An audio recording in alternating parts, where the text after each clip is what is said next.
Muy buenas tardes, mi nombre es Yoseli Carpio Medina, soy psicóloga, psicoterapeuta infantil Gestalt y esta tarde vengo a darles una pequeña charla sobre lo que es el manejo del duelo, no sin antes agradecer a la institución educativa Juana Cervantes de Bolosnesi por haberme hecho extensiva la invitación para formar parte de esta jornada de charlas que se les está brindando a todo el alumnado con motivo de celebrarse pues el mes de la juventud, ¿no? Este mes de septiembre, el mes de la primavera. Y también quiero darle un gran abrazo, brindar un gran abrazo desde aquí, enorme, fuerte, a todas aquellas personas que en estos momentos me están viendo y que en algún momento hemos perdido a un ser querido por esta situación tan difícil que venimos atravesando como es la del COVID-19. Y es que es así, ya que a lo largo de nuestra vida, con toda seguridad, tendremos que enfrentarnos al fallecimiento de alguien próximo y muy querido. Y ante esta pérdida, las personas más cercanas, familiares y amigos, experimentamos este proceso normal, natural, que se llama duelo. Aunque todos queremos reconocer los síntomas y sentimientos característicos del duelo, cada persona vive el duelo de forma personal y única. Experimenta unas etapas particulares para asumir esta pérdida. En el proceso de un duelo normal aparecen manifestaciones de sentimientos como la tristeza, la angustia, la sensación de apatía, la rabia, la culpa, el abatimiento, la sensación de injusticia, las alteraciones del sueño, el apetito, también manifestaciones físicas como palpitaciones o cefaleas. La aparición de estos u otros síntomas no son automáticos ni imprescindibles, ya que cada doliente experimenta su propia sintomatología. Ahora, la aparición de estos fenómenos responden a un mecanismo de adaptación hacia esta nueva vida, este escenario que dibuja la marcha de la persona querida y que ha cambiado para siempre nuestro futuro. Sin embargo, en algunas ocasiones este mecanismo falla y el duelo no se realiza con normalidad. Puede que el doliente no pueda manejar de forma adecuada la intensidad y la duración de estos síntomas, ¿no? O que las dificultades añadidas durante el camino frente al proceso natural lo hagan todavía más difícil, ¿no? Más duro. Es entonces cuando podemos hablar de un proceso complicado del duelo. Y en estos casos, sin duda alguna, es necesaria la intervención de un profesional. Ahora, si tuviéramos que definir el camino hipotético por el que transita la persona que sufre esta pérdida, este duelo, trazaríamos una serie de fases, ¿no? Se trata de unas fases orientativas, ya que en ningún caso el proceso del duelo ha de responder con fidelidad a este esquema, ni acontece en este orden, ¿sí? Por eso, en un primer momento, el estado de desconcierto y embotamiento en general, la sensación es un estado de shock, ¿no? Ya que las emociones fluctúan y se muestran como anestesiadas, los sentimientos de incredulidad e irrealidad, ¿no? Llevan a pensar a la persona que la noticia del deceso no es real, que no es posible, ¿no? En estos primeros momentos, la reacción de la persona puede ser muy variable. Hay quienes aparentan aceptar con mucho aplomo, o sea, con mucha dureza la nueva situación, ¿no? Y actúa ante los demás como si nada hubiera pasado, ¿no? Como si no estuviera ocurriendo nada. Pero otra reacción posible es la de quedarse paralizado, quedando en un estado de inmovilidad. En este caso puede durar horas o incluso días, ¿no? Esta incapacidad de aceptar la realidad. En un primer instante ayuda a la doliente a prepararse dándose tiempo para asumir la pérdida. Puede ser. Entonces, la rabia y la agresividad aparecen en una segunda fase. En este estado, la persona que experimenta el duelo puede necesitar expresar su enfado por la pérdida buscando culpables. Una culpabilidad que puede recaer en personas del entorno más cercano que están relacionadas directamente con el fallecido, con el difunto. O incluso puede echarse la culpa a él, ¿no? Se echa la culpa el mismo doliente. Y es que esta necesidad de identificar al culpable se une a los sentimientos de injusticia y desamparo, ¿no? ¿Por qué? Porque tuvo que morir. No sé, Mengana, Jultana tuvieron la culpa. Entonces, también es la falta de seguridad y baja autoestima, ¿no? La persona puede caer en pensamientos que no solucionan la situación, definitivamente, ¿no? Como encallarse en ideas sobre lo que podía haber hecho, lo que podía haber pasado. Yo pude haber hecho esto, yo no hice aquello, ¿no? Y por eso provocó la marcha de mi ser querido. Ahora, los problemas del sueño, como el insomnio, las pesadillas y sueños no reparadores, o sea, es decir, dormir muy mal, una menor capacidad de concentración, la pérdida de memoria, la disminución del apetito, una posible incapacidad para disfrutar las actividades que yo disfrutaba diariamente, son comunes. La persona vuelve a sus actividades cotidianas, aunque a otro ritmo y bajo un estado de ánimo cambiante, ¿no? Que varía con facilidad. Sí, porque de alguna manera el sentirse culpable hace que no pueda volver a disfrutar de lo mismo que disfrutaba antes de este acontecimiento, ¿no? Porque puede ser que cuando sienta cierta tranquilidad, es sentir esta cierta tranquilidad puede darle sentimientos de culpabilidad, ¿no? Puede sentirse culpable de sentirse mejor. Es por eso que sigue en lo mismo. En la tercera fase se caracteriza por la desorganización y la desesperanza, ¿no? Porque realmente el doliente empieza a ser consciente de que la persona que se fue no va a volver, ¿no? Si ha ido ya no va a volver. Ante la asimilación de esta verdad, la tristeza y los sentimientos afloran, ¿no? La apatía, el desinterés, una tendencia al abandono y romper con los esquemas del estilo de la vida habitual pueden atraer un impulso para acontecer o acometer cambios radicales, ¿no? De pronto me siento tan mal que me corto todo el cabello, ¿no? O simplemente lo que solía hacer no más. Si solía correr todos los días, ahora simplemente me siento frente al televisor, comienzo a comer y no hago nada, ¿no? Entonces esos son cambios radicales, ¿no? en estas personas. Y esos cambios pueden afectar a los ámbitos como el colegio, las relaciones con la familia incluso.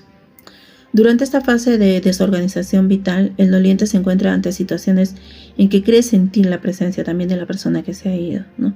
Estos episodios sobrevienen con frecuencia en momentos de somnolencia y relajación, ¿no? Siente que está presente. No se trata sino de un mecanismo para adaptarse a la vida que se ha dibujado tras esta gran ausencia, ¿no? No es que esté apareciéndose. La cuarta fase es la de reorganización.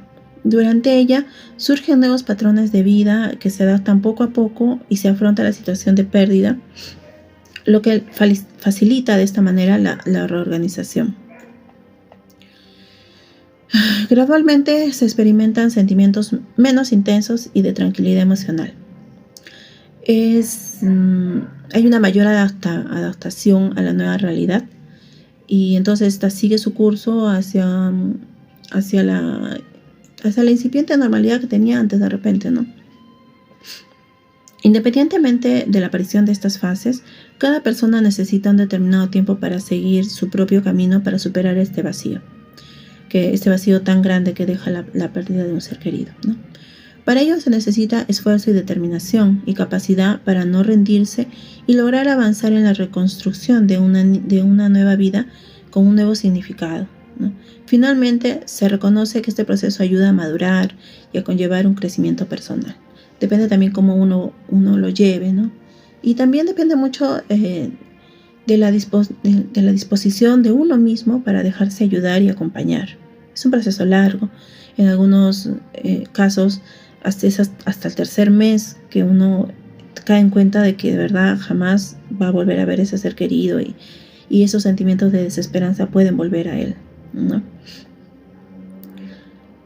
Entonces es muy importante, como les estaba diciendo, para superar esto con éxito, el apoyo de la familia, las amistades es fundamental. El papel del entorno debe adaptarse a las necesidades del doliente también, ¿no? Según lo manifiesta en cada caso, acompañándolo en momentos del duelo. A veces no son necesarias tanto las palabras, a veces es mucho más reconfortante un abrazo, simplemente el acompañarnos en silencio, ¿no? Tenemos que aprender también a reconocer las necesidades de cada quien, ¿no? A veces tenemos necesidad pues de estar solos, otras veces tenemos la necesidad de estar acompañados. Entonces, también aquellos que nos rodean deben aprender, ¿no?, a acompañar, aunque sea en silencio, como les estaba indicando. En ningún caso el doliente debe esconder sus sentimientos, eso sí, ¿no? Es bueno y necesario permitirse el hecho de sentirse mal, dejar que otras personas nos ayuden, o por el contrario, elegir la soledad en un momento dado, ¿no? La paciencia hacia los demás y con uno mismo también. Esa es una de las claves de las personas, ¿no?, implicadas. Ahora, para recuperar el control, ¿no? Al fin y al cabo, para una persona en proceso de duelo es bueno recuperar aquellas pequeñas parcelas de su vida que se han desmoronado a causa de la pérdida, ¿no? Como les decía, ¿no?, en algún momento de estas fases dejan de lado las actividades cotidianas, ¿no? Y porque están con apatía, están con malestar, están con mucha tristeza. Y para recuperar el control, pues volvemos a ellas, ¿no? Si quiero recuperar el control de mi vida, que era antes de que esta persona parta, entonces lo que tengo que hacer es retomar esas actividades que me hacían bien. Y cada uno sabe reconocer qué es lo que le hacía bien, ¿no? Ahora, chicos, cuando uno pierde a un ser querido, más allá de esa tristeza que definitivamente nos va a asfixiar en muchos casos, hay que querer, no hay que tener, no, nunca hay que tener, hay que querer agradecer, hay que querer esos momentos que nos ha tocado vivir con esa persona amada, con esa persona querida, y hay que agradecer, siempre hay algo que agradecer, ¿no? Y en este caso, en el caso del duelo, tendremos que agradecer el haber sido parte de la vida de esta persona, el haber formado parte de su vida, de sus vivencias, formar parte de sus tristezas, de sus alegrías, en fin, eso es agradecer. Y agradecer estar vivos también, porque todavía tenemos la oportunidad de hacer 1000 cosas aquí, ¿sí? Si aún no nos han llamado y estamos aquí y estamos escuchando, pues entonces aprendemos, porque siempre hay algo que aprender, ¿sí? Así como también yo siempre les digo a los chicos, nunca es malo preguntar, ¿no? Lo malo es quedarse callados. Entonces, ante cualquier situación de pérdida, en cualquier tipo de pérdida, si uno necesita ayuda, la pide. Y si tú no necesitas, o tú piensas que no necesitas ayuda y simplemente quieres que todo el mundo te deje en paz, bueno, pues en tu soledad también puedes empezar a identificar esos sentimientos que te hacen sentir mal. No es necesario, no es obligatorio que la pases solo, ¿sí? Siempre hay alguien que te puede ayudar, que te pueda brindar ese apoyo, que siempre en algunos momentos o muchos momentos de nuestra vida lo necesitamos, ¿sí? Entonces, chicos, es muy importante, es muy importante el no quedarse callados, ¿no? Entonces, en resumen, ¿no? No se deben esconder los sentimientos, no debemos caer en el falso consuelo de las drogas, del alcohol. Hay que evitar tomar decisiones apresuradas, hay que dejar que otras personas nos ayuden, hay que permitirnos a nosotros mismos el hecho de sentirnos mal, ¿no? Hay que darnos permiso para conectar de nuevo con la vida y aprovechar las oportunidades que tengamos para descansar, para divertirnos, escribir, leer, ser pacientes con los demás y con nosotros mismos. Hay que confiar también en nuestra propia capacidad de llegar hacia adelante, ¿no? De tirar ese carro. Hay que confiar en nuestra propia capacidad también de salir airosos, ¿no? No quedarnos anclados en el pasado, ¿no? No descuidar la salud y asistir pues también a las visitas que nos toque hacer, porque no es que yo me siento mal y recién voy al doctor, ¿no? Siempre hay que hacer los chequeos, así ustedes digan, no, yo soy joven, no pasa nada. Cualquier cosa es importante, ¿no? Y una de esas cosas es nuestra salud, tanto física como mental, ¿no? Ahora, chicos, yo quería aprovechar para leerles un cuento. Entonces, me gustaría mucho compartir mi pantalla, es un cuento muy bonito, pero bueno, se los voy a leer. ¿Me permiten? Y se llama Yo siempre te querré, ¿de acuerdo? Me encantaría compartir las imágenes que son preciosas, pero bueno, a ver, vamos a esperar un ratito. cuentito, voy a leer este cuento. Creo que todos en algún momento hemos tenido una mascotita, pero más allá de que sea este cuento sea de la mascotita, te trae un mensaje aún más bonito, ¿no? Y un mensaje que calza para cualquier situación, ¿sí? Entonces, como les estaba indicando, el cuento se llama Yo siempre te querré. Y es así. Dice así. Elfie y yo crecimos juntos, pero ella creció más aprisa que yo. Me gustaba apoyar la cabeza sobre su piel caliente, soñábamos juntos. Mi hermano y mi hermana también querían mucho a Elfie, pero Elfie era mi perro. Todos los días Elfie y yo jugábamos juntos. A Elfie le encantaba perseguir a las ardillas y escarbar entre las flores del jardín de mi madre. A veces, Elfie hacía alguna diablura y entonces mis padres se enfadaban y le reñían, pero la seguían queriendo mucho. Solo que nunca se lo habían dicho. Pensaban que Elfie ya lo sabía. Los años pasaron muy aprisa. Yo crecía hacia lo alto, alto, y Elfie crecía hacia lo ancho, ancho. Cuantos más años tenía Elfie, más dormía. Ya no quería salir ni de paseo como antes. Aquello me preocupaba.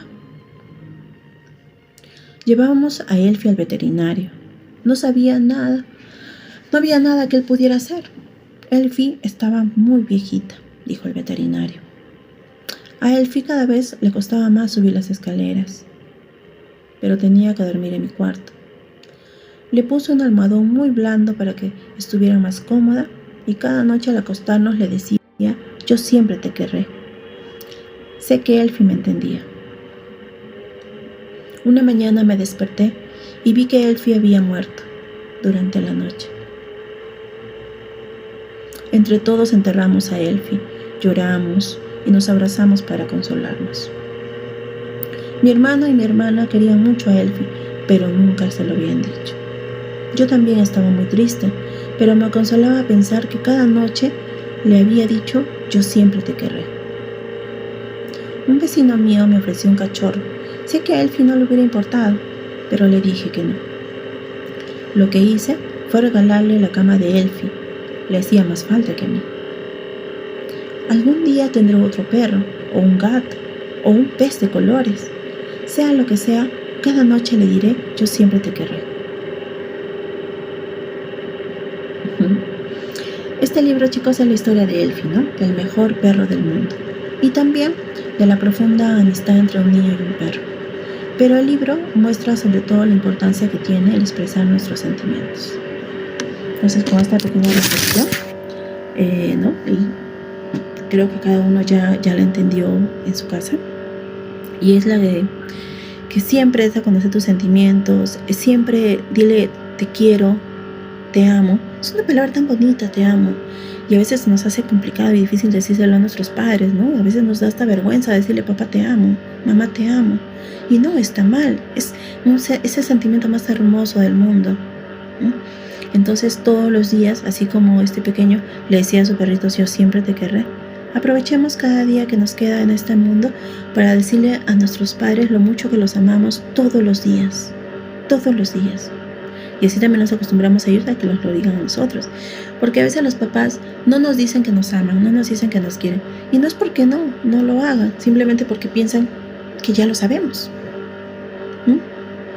Y a veces se nos olvida saberlos, a veces se nos olvida pensarlo, a veces se nos olvida creerlo. Entonces, chicos, con esta pequeña reflexión yo los dejo con este cuento hermoso. Y les agradezco mucho la atención. Me hubiera gustado que sea más extensa, pero bueno, el tiempo ya nos gana. Entonces, muy buenas tardes, pásenla bonito y les mando un súper abrazo.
Muy buenas tardes, mi nombre es Yoseli Carpio Medina, soy psicóloga, psicoterapeuta infantil Gestalt y esta tarde vengo a darles una pequeña charla sobre lo que es el manejo del duelo, no sin antes agradecer a la institución educativa Juana Cervantes de Bolognetti por haberme hecho extensiva la invitación para formar parte de esta jornada de charlas que se les está brindando a todo el alumnado con motivo de celebrarse pues el mes de la juventud, ¿no?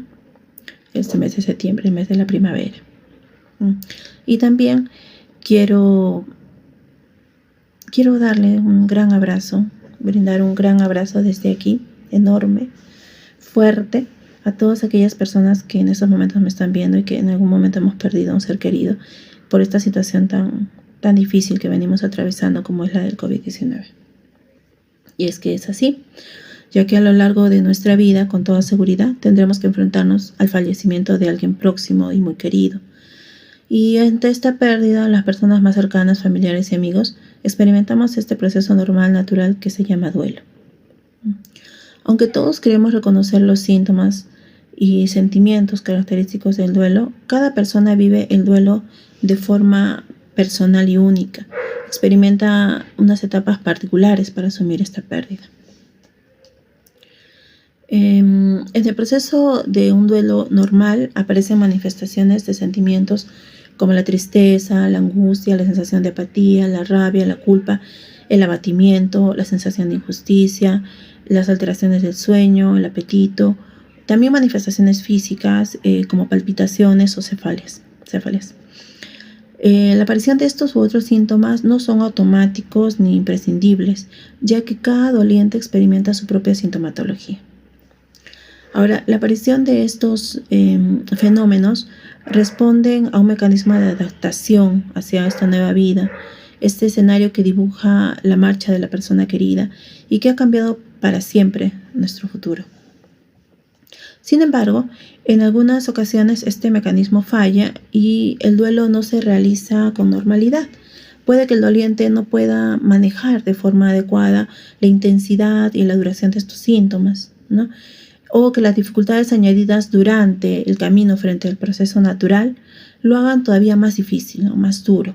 Es entonces cuando podemos hablar de un proceso complicado del duelo. Y en estos casos, sin duda alguna, es necesaria la intervención de un profesional. Ahora, si tuviéramos que definir el camino hipotético por el que transita la persona que sufre esta pérdida, este duelo, trazaríamos una serie de fases, ¿no? Se trata de unas fases orientativas, ya que en ningún caso el proceso del duelo ha de responder con fidelidad a este esquema, ni acontece en este orden, ¿sí? Por eso, en un primer momento, el estado de desconcierto y embotamiento en general, la sensación es un estado de shock, ¿no?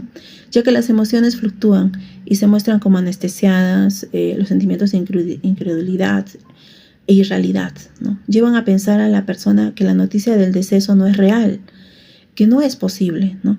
En estos primeros momentos, la reacción de la persona puede ser muy variable.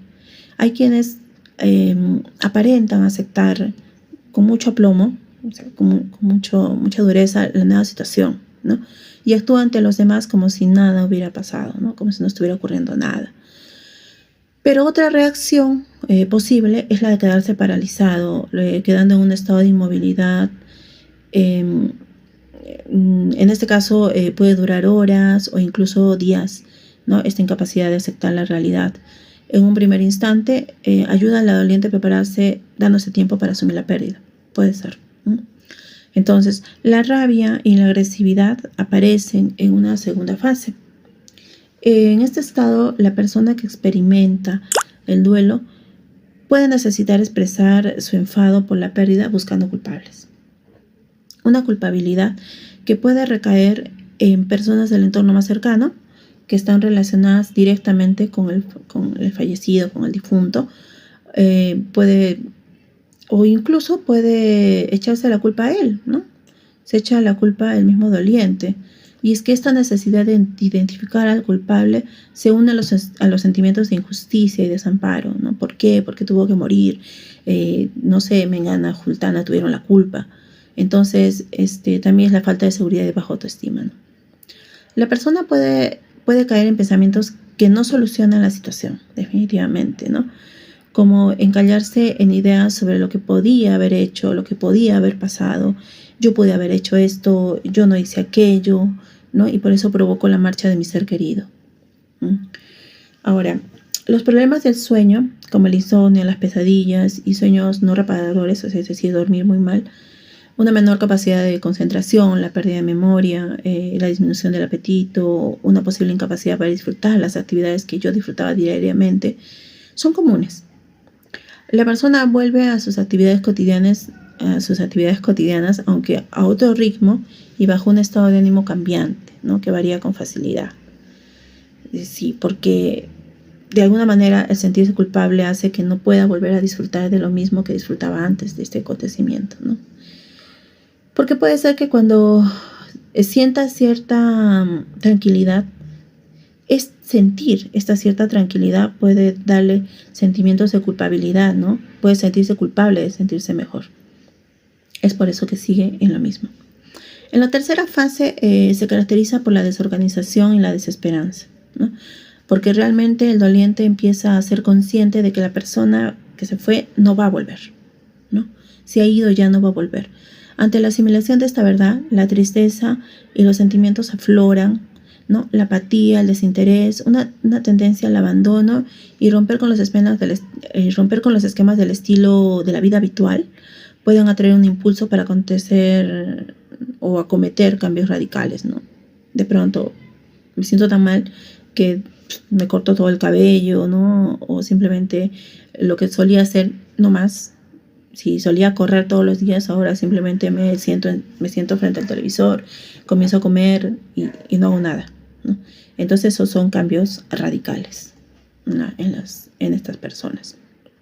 Y esos cambios pueden afectar a los ámbitos como el colegio, las relaciones con la familia incluso. Durante esta fase de desorganización vital, el doliente se encuentra ante situaciones en que cree sentir la presencia también de la persona que se ha ido, ¿no?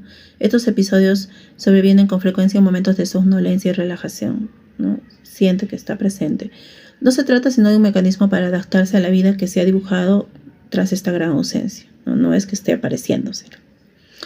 La cuarta fase es la de reorganización. Durante ella surgen nuevos patrones de vida que se adaptan poco a poco y se afronta la situación de pérdida, lo que facilita de esta manera la reorganización. Gradualmente se experimentan sentimientos menos intensos y de tranquilidad emocional. Hay una mayor adaptación a la nueva realidad y entonces esta sigue su curso hacia la incipiente normalidad que tenía antes de repente, ¿no? Independientemente de la aparición de estas fases, cada persona necesita un determinado tiempo para seguir su propio camino para superar este vacío tan grande que deja la pérdida de un ser querido, ¿no? Para ello se necesita esfuerzo y determinación y capacidad para no rendirse y lograr avanzar en la reconstrucción de una nueva vida con un nuevo significado, ¿no? Finalmente, se reconoce que este proceso ayuda a madurar y a conllevar un crecimiento personal. Depende también cómo uno lo lleve, ¿no? Y también depende mucho de la disposición de uno mismo para dejarse ayudar y acompañar. Es un proceso largo. En algunos casos, hasta el tercer mes que uno cae en cuenta de que de verdad jamás va a volver a ver ese ser querido y esos sentimientos de desesperanza pueden volver a él, ¿no? Entonces es muy importante, como les estaba diciendo, para superar esto con éxito, el apoyo de la familia, las amistades es fundamental. El papel del entorno debe adaptarse a las necesidades del doliente también, ¿no? Según lo manifiesta en cada caso, acompañándolo en momentos del duelo. A veces no son necesarias tanto las palabras, a veces es mucho más reconfortante un abrazo, simplemente el acompañarnos en silencio, ¿no? Tenemos que aprender también a reconocer las necesidades de cada quien, ¿no? A veces tenemos necesidad pues de estar solos, otras veces tenemos la necesidad de estar acompañados. Entonces, también aquellos que nos rodean deben aprender, ¿no?, a acompañar, aunque sea en silencio, como les estaba indicando. En ningún caso el doliente debe esconder sus sentimientos, eso sí, ¿no? Es bueno y necesario permitirse el hecho de sentirse mal, dejar que otras personas nos ayuden, o por el contrario, elegir la soledad en un momento dado, ¿no? La paciencia hacia los demás y con uno mismo también. Esa es una de las claves de las personas, ¿no?, implicadas. Ahora, para recuperar el control, ¿no? Al fin y al cabo, para una persona en proceso de duelo es bueno recuperar aquellas pequeñas parcelas de su vida que se han desmoronado a causa de la pérdida, ¿no? Como les decía, ¿no?, en algún momento de estas fases dejan de lado las actividades cotidianas, ¿no? Y porque están con apatía, están con malestar, están con mucha tristeza. Y para recuperar el control, pues volvemos a ellas, ¿no? Si quiero recuperar el control de mi vida, que era antes de que esta persona parta, entonces lo que tengo que hacer es retomar esas actividades que me hacían bien. Y cada uno sabe reconocer qué es lo que le hacía bien, ¿no? Ahora, chicos, cuando uno pierde a un ser querido, más allá de esa tristeza que definitivamente nos va a asfixiar en muchos casos, hay que querer, no hay que tener, no, nunca hay que tener, hay que querer agradecer, hay que querer esos momentos que nos ha tocado vivir con esa persona amada, con esa persona querida, y hay que agradecer, siempre hay algo que agradecer, ¿no? Y en este caso, en el caso del duelo, tendremos que agradecer el haber sido parte de la vida de esta persona, el haber formado parte de su vida, de sus vivencias, formar parte de sus tristezas, de sus alegrías, en fin, eso es agradecer. Y agradecer estar vivos también, porque todavía tenemos la oportunidad de hacer 1000 cosas aquí, ¿no? Si aún no nos han llamado y estamos aquí y estamos escuchando, pues entonces aprendemos, porque siempre hay algo que aprender, ¿no?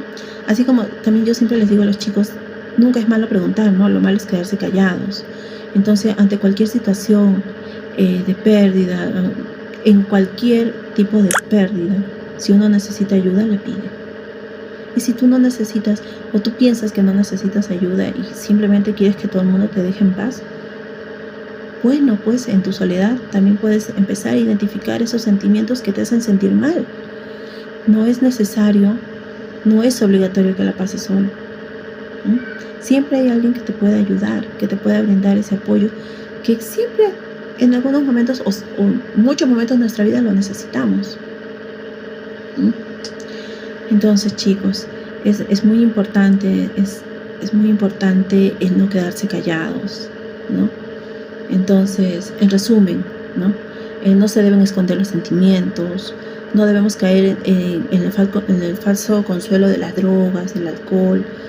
Hay que evitar tomar decisiones apresuradas, hay que dejar que otras personas nos ayuden, hay que permitirnos a nosotros mismos el hecho de sentirnos mal, ¿no?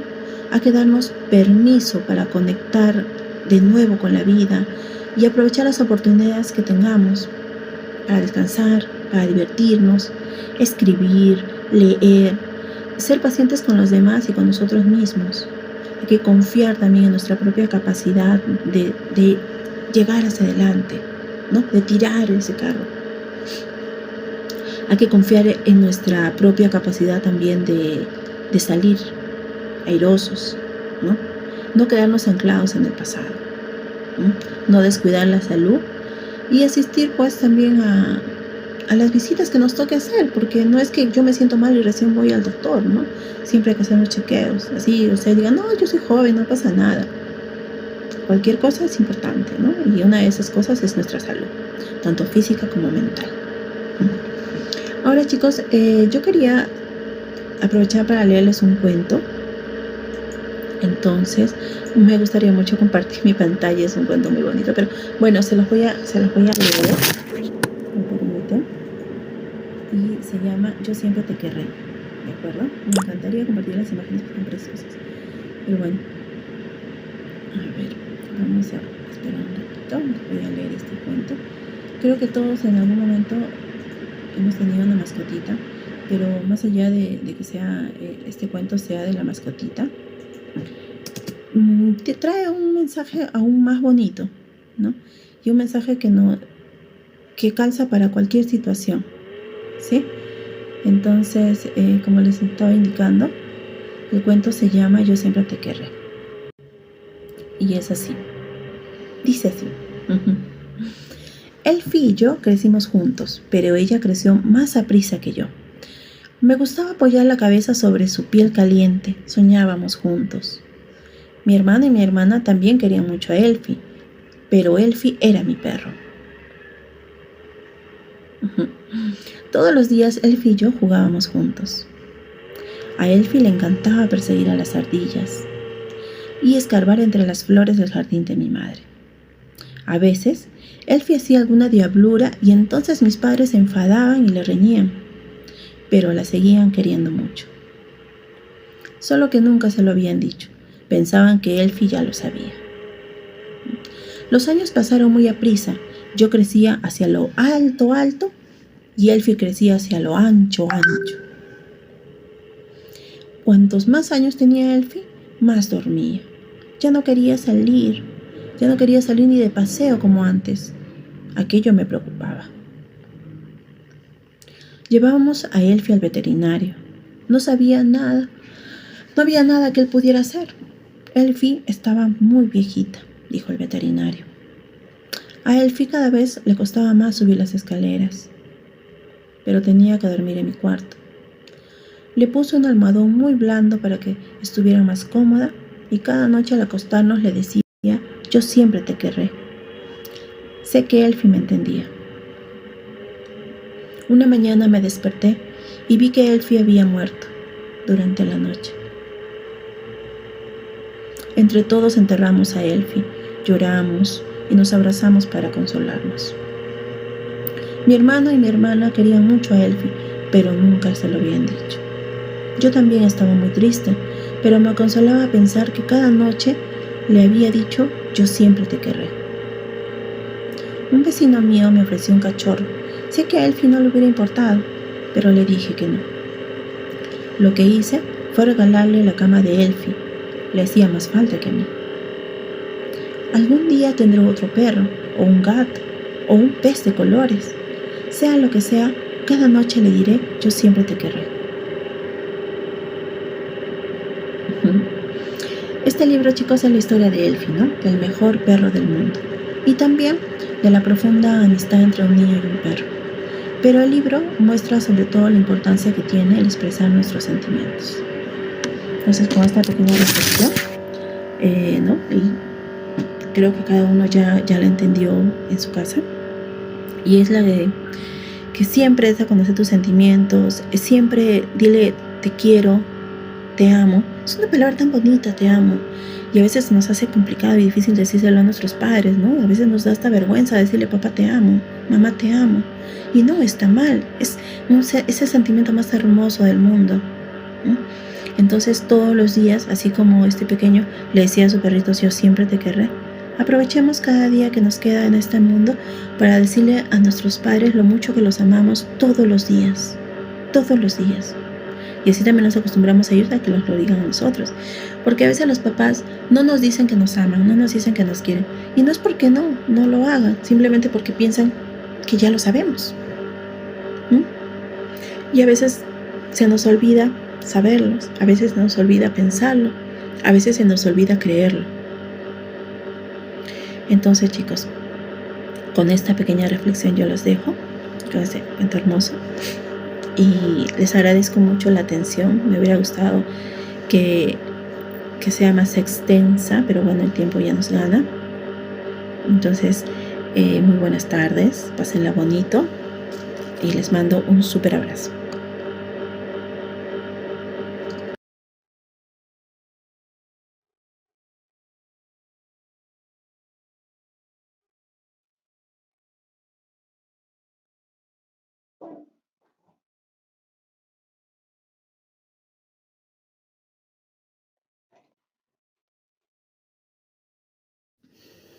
Muy